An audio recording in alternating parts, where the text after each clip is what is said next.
the Montgomery County Fire Department tonight, grappling with the tragic loss of one of their own. There he is, 46-year-old Christopher Higgins. He died Saturday night while battling a fire in Laurel, Maryland. He'd been with the department nearly 2 decades, committing his life to public service.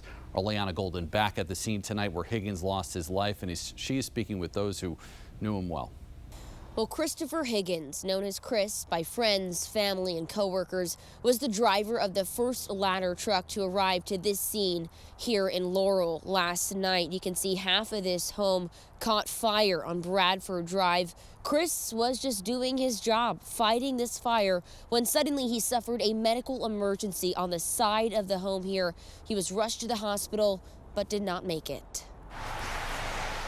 Honoring Higgins, the master firefighter who now has flowers laying beside his name outside his second home, Station 15 in Burtonsville. Chris was married and had 2 kids. The 46-year-old father of 2 died while responding to a house fire in Laurel Saturday night. It was in his blood to serve his community. Chief Corey Smedley says he'd been with Montgomery County Fire and Rescue Service 23 years, assigned to Burtonsville Volunteer Fire Station since 2015. You wouldn't find Chris without a hat on, and so that's why I put my hat on today to honor him.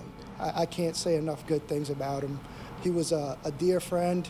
He knew our family. We knew his family, his wife, our kids. We spent holidays together. Battalion Chief Raphael Gibson breaking into tears after speaking about Chris, as former colleagues also open up about their good friend. It was fun.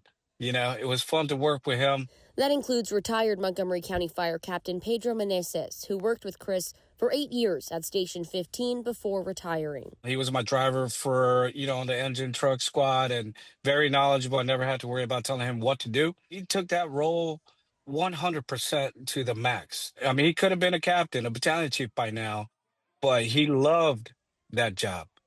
Loved it. The job that took Chris's life.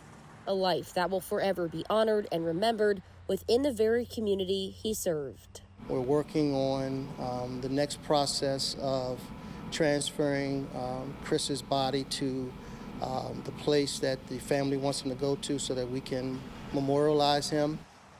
Well, right now, Chris's remains are up in Baltimore at the medical examiner's office. The chief says information on his service and arrangements are still to come, as is the official cause of death at this scene. Reporting in Laurel tonight, I'm Leanna Golden, 7 News.